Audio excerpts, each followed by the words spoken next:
முழங்கால் படியிட்டு நாம் ஜெபிக்கலாம். ஆமென். இப்பொழுது நம்முடைய தேவைகளுக்காய் நாம் ஜெபிக்கிற நேரம். இவ்வளோ நேரம் கர்த்தரை பாடி ஆராதித்தோம். கர்த்தருடைய நாம மகிமைக்கென்று ஆமென் காணிக்கைகளை தசம பாகங்களை தேவ சமூகத்தில் கொடுத்தோம். இப்பொழுது நாம் ஜெபிக்கிற நேரம். உங்களுக்காக, உங்கள் பிள்ளைகளுக்காக, உங்கள் குடும்பத்தாருக்காக, உங்களுடைய சரீர சுகத்திற்காக நீங்கள் ஜெபிக்கிற ஜெப நேரம். ஆமென்.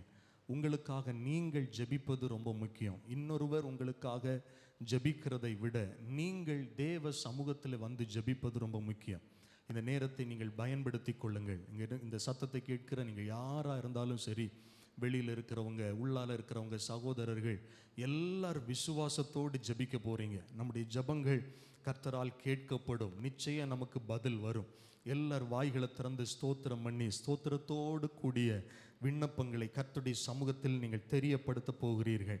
எல்லார் வாய் திறந்து ஸ்தோத்திரம் பண்ணி ஜெபிக்க ஆரம்பிங்க. பார்க்கலாம். ஒருவேளை நெருக்கத்தின் மத்தியில், பாடுகள் மத்தியில், உபத்திரவத்தின் மத்தியில் நீங்கள் இந்த இடத்துல வந்திருக்கலாம். நமக்கு ஆதரவு, நம்முடைய வாழ்க்கையில் நெருக்கத்தை மாற்றி விசாலத்தை தருகிறவர் நாம் ஆராதிக்கிற இயேசு மாத்திரம்தான். மனுஷரால் கூடாதவைகள் தேவனால் கூடும் என்று எழுதப்பட்டிருக்கிறது. அதனால பயப்படாதிருங்கள், அதனால திகிலடையாதிருங்கள். விசுவாசத்தோடு இயேசுடைய சமூகத்தில் உங்கள் வாழ்க்கையின் தேவைகளை சொல்லுங்கள். உங்களுடைய பிள்ளைகளுடைய காரியங்களை சொல்லுங்கள். திருமண காரியங்களை சொல்லுங்கள். வேலை காரியங்களை சொல்லுங்கள். தொழில் காரியங்களை சொல்லுங்கள். எல்லாரும் வாய்களை திறந்து உங்களுடைய கணவருக்காக ஜெபம் பண்ணுங்கள். உங்களுடைய மனைவிக்காய் ஜெபம் பண்ணுங்கள். உங்களுடைய பிள்ளைகளுக்காய் ஜெபம் பண்ணுங்கள். இது ஜெபிக்கிற நேரம். இது ஜெப நேரம். இது நம்முடைய ஜெப நேரம். சரீரத்தில் ஒருவேளை பலவீனத்தோடு நீங்க வந்திருக்கிறீங்களா? ஆண்டவர் உங்களை பலப்படுத்த முடியும். உங்களுக்கு சுகத்தை தர முடியும். இயேசு ஒரு அற்புதத்தை செய்ய முடியும். எல்லாரும் வாய்களை திறந்து ஜெபம் பண்ணுங்கள். ஜெபம் பண்ணுங்கள். ஹல்லேலூயா. இந்த இடத்துல நீங்க ஜெபிக்கிற ஒரு ஜெபம் கூட வீணாக போகாது. யாரும் வேடிக்கை பார்க்க வேண்டாம். உங்களுக்காக, உங்கள் குடும்பத்திற்காக ஜெபிக்கிற நேரம். இது உங்கள் அற்புதத்தின் நேரம். நீங்கள் கர்த்தரிடத்திலிருந்து அற்புதங்களை சுதந்தரிக்கிற நேரம். நீங்கள் தேவனோடு பேசுகிற நேரம், தேவனோடு உறவாடுகிற நேரம், தேவ பிரசன்னத்தை உணர்கிற நேரம். எல்லார் வாய்களை திறந்து ஜெபிக்க ஆரம்பிக்கணும். எல்லார் வாய்களை திறந்து ஜெபம் பண்ணுங்கள். ஹல்லேலூயா. கடன் பாரங்களோடு வந்திருக்கிறீர்களா? ஆண்டுடைய சமூகத்தில் சொல்லி ஜெபம் பண்ணுங்க. கர்த்தர் உங்களுடைய குறைவுகளை மாற்ற வல்லமை உள்ளவராக இருக்கிறார் அல்லவா? உங்கள் கையின் பிரயாசங்களை ஆசீர்வதிக்க அவராலே முடியும் அல்லவா? நம்பிக்கையோடு ஜெபம் பண்ணுங்கள் சகோதரனே. நம்பிக்கையோடு ஜெபம் பண்ணுங்கள் சகோதரிகளே. ஹல்லேலூயா. ஹல்லேலூயா. கர்த்தருடைய வல்லமை இந்த இடத்தை நிரப்புகிறதை நான் உணர்கிறேன். எல்லாரும் வாய்களை திறந்து நல்ல கையை தட்டி ஜெபம் பண்ணுங்க. கையை தட்டி வாய் திறந்து சொல்லி ஜெபம் பண்ணுங்க. இயேசுவே, என் குடும்பத்தில் இருக்கிற குழப்பம் மாறட்டும். இயேசுவே, என் குடும்பத்தை ஆசீர்வதிங்க. நான் கையிட்டு செய்கிற வேலைகளை ஆசீர்வதிங்க. உம்முடைய ஆசீர்வாதத்தை கட்டளையிடுங்க. ஆமென். வீண் செலவுகள் வராதபடி பாதுகாத்துக் கொள்ளுங்க. எல்லார் வாய்களை திறந்து ஜெபம் பண்ணுங்க. வாய்களை திறந்து இயேசுடைய சமூகத்தில் உங்களுடைய தேவைகளை சொல்லி ஜெபம் பண்ணுங்க. கர்த்தருடைய ஆவியானவர் எங்கு உண்டோ அங்கு விடுதலை உண்டு. விடுதலை உண்டு. விடுதலை உண்டு.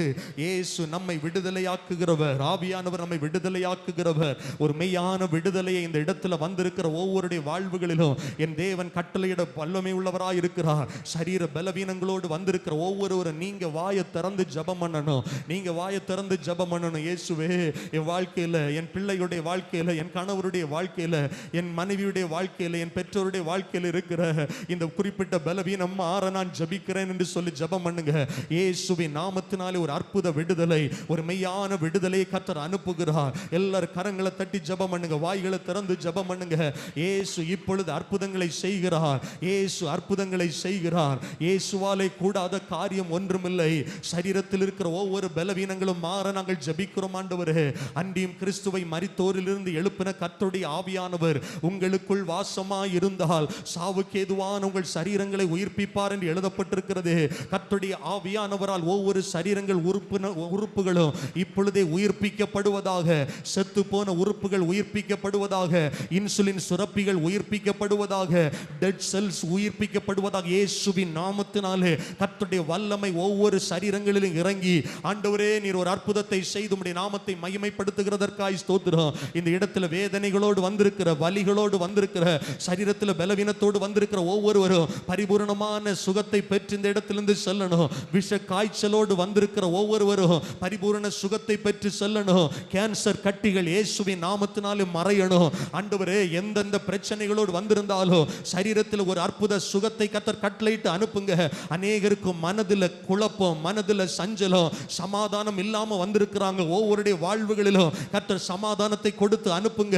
ஆண்டவரே, இயேசுவின் நாமத்தினாலே இன்று முதல் உம்முடைய பிள்ளைகளுக்கு நிம்மதியான தூக்கத்தை வீட்டில் கொடுங்க. அநேகர் தூங்க முடியாம வீட்டில் தவிக்கிறாங்க.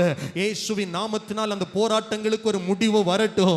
சத்துருடைய கிரியைகள் இயேசுவின் நாமத்தினால விலகட்டும். பிள்ளைகளை குறிவைத்து தாக்குகிற பொல்லாத ஆவியின் கிரியைகள் இயேசுவின் நாமத்தினால் இப்பொழுது மறையட்டும். ஆண்டவரே, ஹல்லேலூயா. உம்முடைய பிள்ளைகள் ஜெபிக்கிற ஒவ்வொரு ஜெபங்களிலும் கர்த்தர் கிருபையாய் இறங்கி அற்புதங்களை செய்து உம்முடைய நாமத்தை நீர் மகிமைப்படுத்த வேண்டும் என்று சொல்லி ஜெபிக்கிறோம். எல்லா மகிமையும் எல்லா கனத்தையும் உமக்கு தருகிறோம். இயேசுவின் நாமத்தில் ஜெபிக்கிறோம் எங்கள் ஜீவனுள்ள நல்ல பிதாவே. ஆமென், ஆமென், ஆமென், ஆமென். அல்லேலூயா, ஆமென். அமர்ந்து கொள்ளுங்கள். கர்த்தர் உங்களை ஆசீர்வதிப்பாராக. நாம் சேர்ந்து கர்த்தருடைய வார்த்தைகளை தியானிக்க போகிறோம். எல்லாரும் ஒரு மனதோடு ஆமென் கர்த்தருடைய சத்தத்தை கேட்க நீங்கள் ஆவலா இருக்கும்படி உங்களை நான் அன்போடு கேட்டுக்கொள்ளுகிறேன்.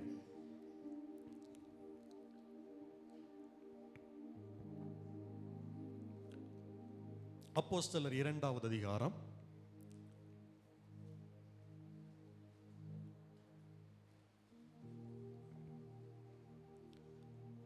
Thank you Jesus. 32வது வசனத்தை ஒருவர் வாசிக்க கேட்கலாம். இந்த இயேசுவை தேவன் எழுப்பினார், இதற்கு நாங்கள் எல்லாரும் சாட்சிகளாய் இருக்கிறோம்.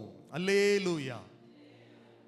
இந்த இயேசுவை தேவன் எழுப்பினார், இதற்கு நாங்கள் எல்லாரும் சாட்சிகளாய் இருக்கிறோம் என்று பெந்தேகோஸ்தே நாளில் அப்போஸ்தலனாகிய பேதுரு அவருடைய பிரசங்கத்தில் இந்த வார்த்தையை சொல்லுகிறார்.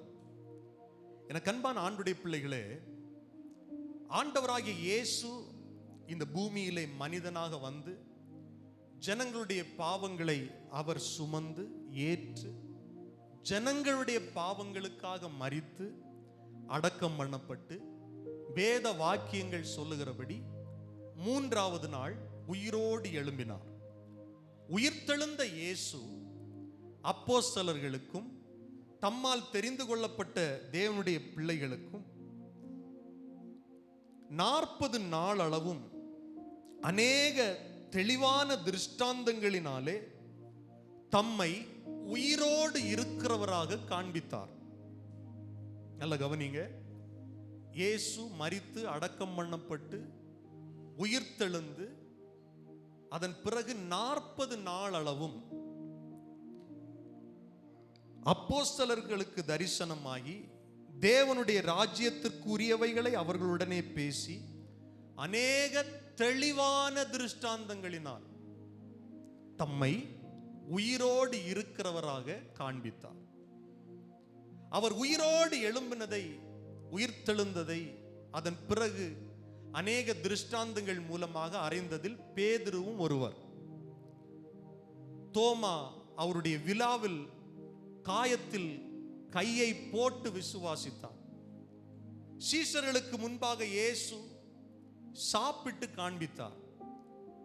சீஷர்கள் இயேசுவை தொட்டு பார்த்தார்கள். அப்போ அநேக திருஷ்டாந்தங்களினால் உயிரோடு இருக்கிறவராய் தம்மை காண்பித்த அதற்கு சாட்சிகளாய் நாங்கள் இருக்கிறோம் என்று அந்த பிரசங்கத்தில் தைரியமாய் யூதர்கள் மத்தியில் பேதுரு சத்தமாய், உரத்த சத்தமாய், ஆணித்தரமாய் சொல்லுகிறார், நாங்கள் அதற்கு சாட்சிகள். நாங்கள் கண்ணார பார்த்தோம், கையினால தொட்டோம். நான் மட்டுமல்ல, நாங்கள் எல்லாரும் சாட்சிகள். இந்த 120 பேரும் சாட்சிகள். நாங்கள் எல்லாரும் அவரை பார்த்தோம் என்று ஆணித்தரமாய் சொல்லுகிறார். என் செய்திக்கு முன்பாக இந்த பெந்தேகோஸ்தே நாளை குறித்து முகவுரையாக சில காரியங்களை சொல்றேன். வந்திருக்கிற அநேகருக்கு இது தெரிந்திருக்கலாம், சிலர் புதியதாக வந்திருப்பீர்கள். நீங்கள் தெளிவடைய வேண்டும். பெந்தேகோஸ்தே என்று சொன்ன உடனே பரவலாகவே சில மனிதர்களுடைய மனதில் போகிற அது குறிப்பிட்ட ஒரு சபையுடைய பேரு. கத்தோலிக்க சபை இருக்குது, இன்னும் சிஎஸ்ஐ சபைகள் இருக்கிறது, லுத்தரன் சபைகள் இருக்கிறது, லண்டன் மிஷன் சபைகள் இருக்கிறது. அதே போல பெந்தேகோஸ்தே ஒரு பிரிவு. அப்படிதான் பொதுவாகவே பரவலாகவே ஜனங்கள் நினைக்கிற ஒரு காரியம். அது குறிப்பிட்ட சபைக்குள்ள அனுபவம் அப்படின்னு நினைக்கிறாங்க. அப்படி அல்ல.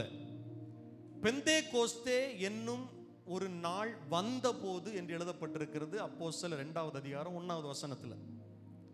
அப்ப ஏற்கனவே இந்த நாள் யூதர்கள் மத்தியிலே கடைபிடிக்கப்பட்டிருந்தது. தேவன் யூதர்களுக்கு, இஸ்ரவேலர்களுக்கு முக்கியமான பண்டிகைகளை அனுசரிக்கும்படி கட்டளை கொடுத்திருந்தார்.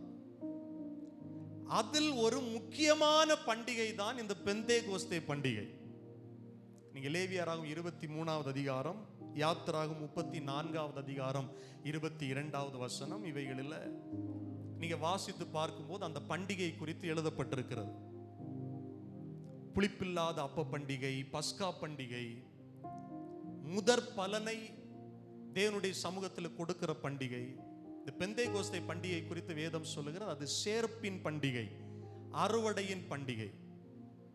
அப்ப பொதுவாகவே யூதர்கள் பஸ்கா பண்டிகையை தான் முதன்மையான பண்டிகையாக வைத்திருப்பார்கள். எதற்கு பஸ்கா பண்டிகை நமக்கு தெரியும். எகிப்திலிருந்து இஸ்ரவேலர்களை கர்த்தர் புறப்பட பண்ணினார். அதை நினைவு கூறும்படி அவர்களுக்காக அந்த இடத்தில் அடிக்கப்பட்ட அந்த ஆட்டுக்குட்டியுடைய இரத்தத்தை, அந்த ஆட்டை நினைவு கூறும்படி அது இயேசு கிறிஸ்துவுக்கு முன்னடையாளமாக இருக்கிறது. அதே போல ஒரு பஸ்கா பண்டிகை நாள் தான் இயேசு நமக்காக, உலக ஜனங்களுக்காக பலியாக்கப்பட்டார். பொதுவாகவே யூதர்கள் பஸ்கா பண்டிகைக்கு ஒரு வாரத்துக்கு முன்னாலேயே, யூதர்கள் எந்த இடத்துல இருந்தாலும், உலகத்துல எந்த பகுதியில் இருந்தாலும் அவர்கள் எருசலேமுக்கு வந்து விடுவார்கள். இந்த பண்டிகைகள் அவர்களுக்கு மிக